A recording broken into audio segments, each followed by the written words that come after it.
नमस्कार दोस्तों, मैं हूं आपका दोस्त अतुल चौहान और आज एक बार फिर से मैं एक अनोखी बुक समरी लेकर हाजिर हूं।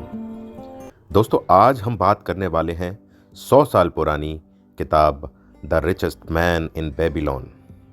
दोस्तों, इस किताब में अमीर बनने के 7 सीक्रेट्स जो बेबीलोन के सबसे अमीर आदमी अर्कड ने खुद बताए थे का जिक्र किया गया है। ये किताब 4000 साल पुराने शहर बेबीलोन पर आधारित है, जहां आज इराक, ईरान, तुर्की आदि देश हैं। उन्हीं देशों को पहले बेबीलोन कहा जाता था। वहां के लोग अपनी मेहनत के जरिए बहुत ही ज़्यादा अमीर बन गए थे। ये किताब उसी बेबीलोन शहर के सबसे अमीर आदमी अर्कड के ऊपर बेस्ड है। ये इतिहास की सबसे पहली फिनेंस और इन्वेस्टमेंट की किताब मानी जाती है। इसमें बेबीलोन के सबसे अमीर आदमी द्वारा बताए गए अमीर बनने के 7 सीक्रेट्स के बारे में बताया गया है। तो आइए इस किताब की बुक समरी को सुनते हैं। क्योंकि ये किताब बहुत पुरानी है और इसके प्रिंसिपल्स को हूबहू आज की डेट में लागू नहीं किया जा सकता, इसलिए इस समरी में सिद्धांत तो वही हैं, लेकिन मैंने एग्जाम्पल्स आज के ज़माने के दिए हैं। तो आइए सुनते हैं the richest man in Babylon की बुक समरी। सबसे पहले अर्कड की कहानी। एक बार बेबीलोन शहर में अर्कड नाम का एक आदमी रहता था। वो बचपन में बहुत गरीब था, लेकिन धीरे धीरे मेहनत करके एक दिन वो बेबीलोन शहर का सबसे अमीर आदमी बन गया। उसके बाकी दोस्त जो पढ़ने में काफ़ी होशियार थे, ये देखकर काफ़ी हैरान रह गए। उन्हें समझ नहीं आ रहा था कि अर्कड आखिर इतना अमीर आदमी कैसे बन गया। वे तो अभी भी गरीबी में जीवन बिता रहे थे। एक बार उनमें से कुछ दोस्तों ने अर्कड के पास जाकर उसके अमीर बनने का राज उसी से पूछने की बात सोची और उसके पास चले गए। अर्कड बहुत ही हम्बल था। उसने अपना सीक्रेट बताने के लिए तुरंत हामी भर दी। उसने कहा कि एक बार वो एक साहूकार की दुकान पर काम करने गया। धीरे धीरे वहाँ बहुत से फाइनेंशियल सीक्रेट्स उसने सीखे और उन्हें अपनी ज़िंदगी में फॉलो किया, जिससे वो इतना अमीर आदमी बन पाया। इसके बाद अर्कड ने अपने दोस्तों को अमीर बनने के 7 रूल्स बताए। तो आइए इन सारे रूल्स को एक एक करके समझते हैं। दोस्तों, पहला रूल है पे योरसेल्फ फर्स्ट। अपने आप को सबसे पहले पेमेंट करें।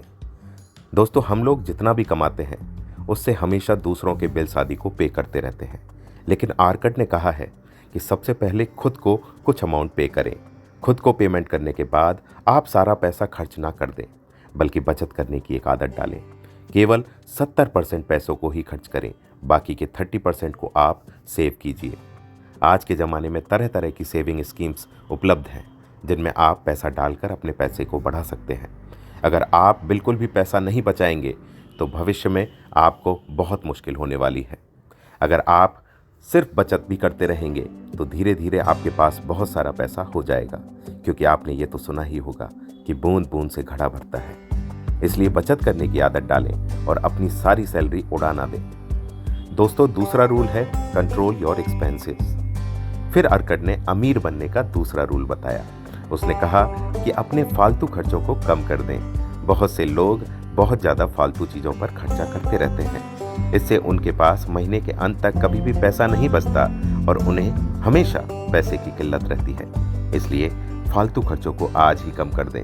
अगर बहुत सारे आपके पास OTT प्लेटफॉर्म्स जैसे कि नेटफ्लिक्स, अमेजॉन प्राइम आदि के सब्सक्रिप्शन हैं तो उन्हें लिमिट करें। अपने घर में नज़र दौड़ाएं, देखें कि कौन सा सामान है जो आपने कई महीनों से इस्तेमाल नहीं किया। ऐसे सामान को आप OLX पर बेच सकते हैं और उससे बचे पैसे को आप बैंक में रख सकते हैं। इसी तरह से आप हफ्ते में आए दिन रेस्टोरेंट में जाकर खाना ना खाएं। इससे आप बीमार तो पड़ेंगे ही, साथ ही साथ आपका बहुत सारा पैसा फालतू में ही खर्च होगा। घर में बना खाना सबको पता है कि बहुत ही हेल्दी और स्वादिष्ट होता है तथा कम पैसे में बन जाता है। इसलिए अक्सर रेस्टोरेंट में जाकर ना खाएं। आप महीने में एक आध बार जाकर एंजॉय कर सकते हैं। इसी तरह से फालतू के टूर्स पर ना जाएं। अपने बजट के अनुसार आप किसी भी जर्नी को, यात्रा को प्लान करें। महंगे होटलों में रहने की बजाय आप ओयो या एयरबीएनबी के रूम में रुक सकते हैं। इसलिए हमेशा देखिए कि आप अपना खर्चा कहाँ और कैसे कम कर सकते हैं। ऐसे ही अगर फ्लाइट बुक करते बार आप सस्ती फ्लाइट बुक करेंगे तो आपका पैसा सेफ होगा। कुछ लोग जॉब लगते ही नई गाड़ी खरीद लेते हैं और लोन की किस्त भरने में लग जाते हैं। उनके पास सेविंग्स के लिए पैसा कहाँ से बचेगा? जब तक आपको गाड़ी की ज़रूरत ना हो तब तक आप दूसरों को इम्प्रेस करने के लिए गाड़ी ना खरीदें। इसके बजाय पब्लिक ट्रांसपोर्ट का इस्तेमाल करें।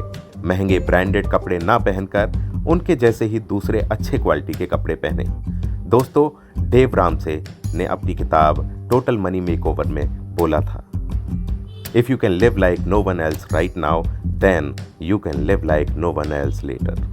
कहने का मतलब है, अगर पैसा बचाकर दिखावा ना करके आज रह सकते हैं तो आने वाले फ्यूचर में आपका रहन सहन बहुत ही अमीर लोगों के जैसा होगा, जो बाकी लोगों से बहुत अलग होगा।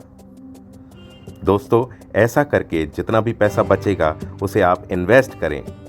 आगे आने वाले रूल नंबर 3 में हमने इसके बारे में जिक्र किया है। इस तरह धीरे धीरे आपका पैसा बढ़ता जाएगा और एक दिन आप अमीर आदमी बन जाएंगे।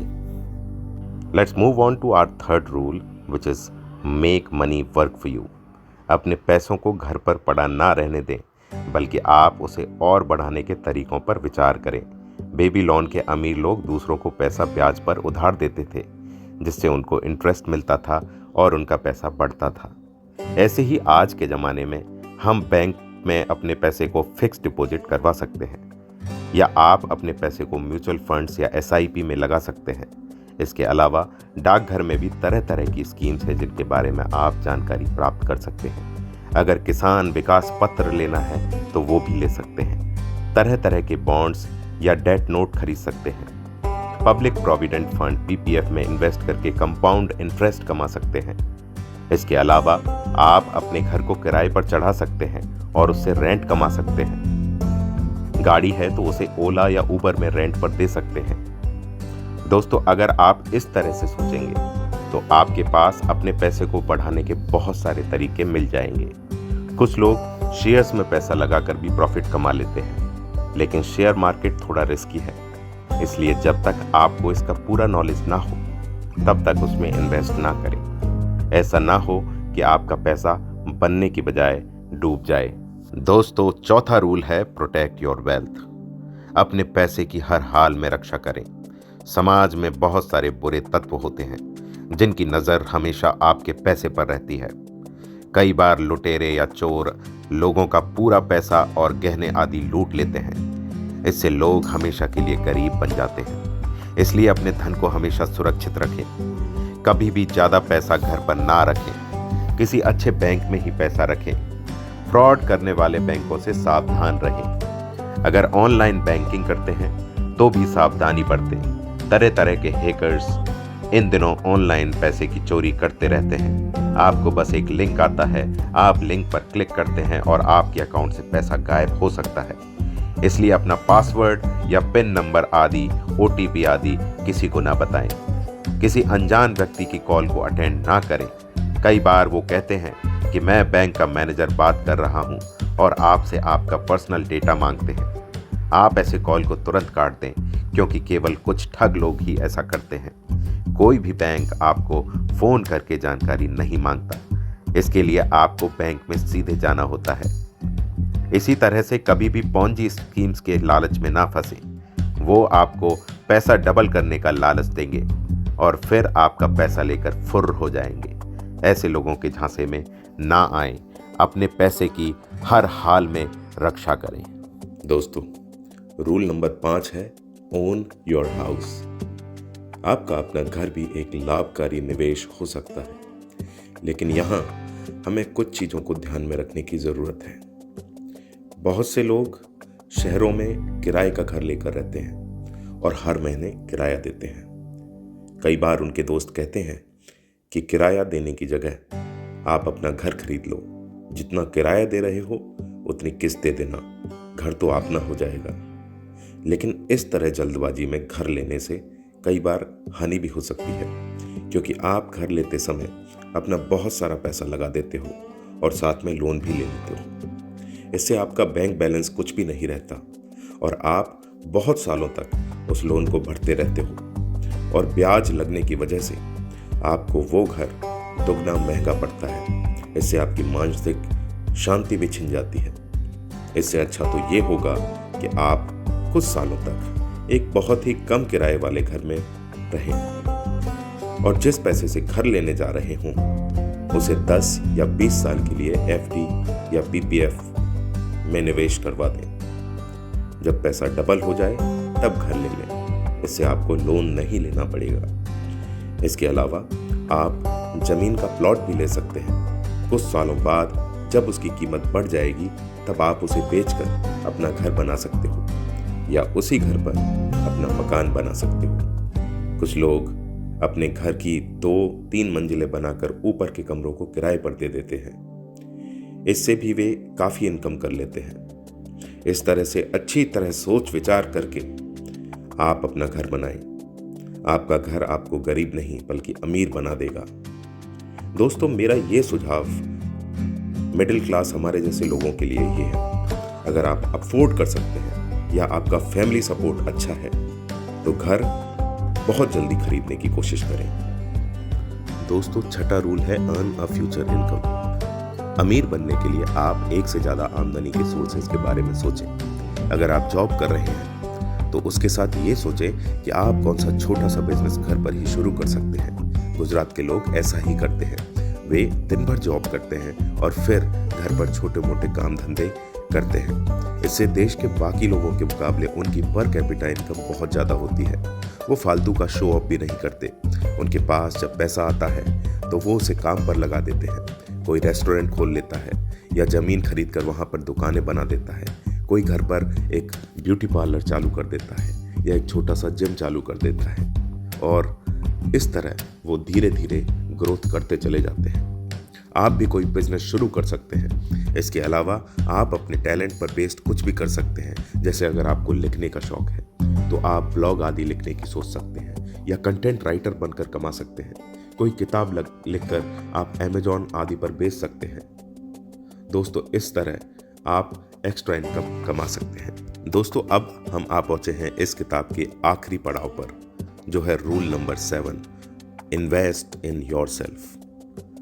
हर व्यक्ति को खुद पर इन्वेस्ट करना चाहिए, जिसका मतलब है कि हमेशा हमें नई नई स्किल्स सीखते रहना चाहिए। आजकल इंटरनेट पर काफ़ी कोर्सेज मौजूद हैं। कुछ पैसे देकर आप उन्हें ज्वाइन कर सकते हैं और नई स्किल्स को सीख सकते हैं।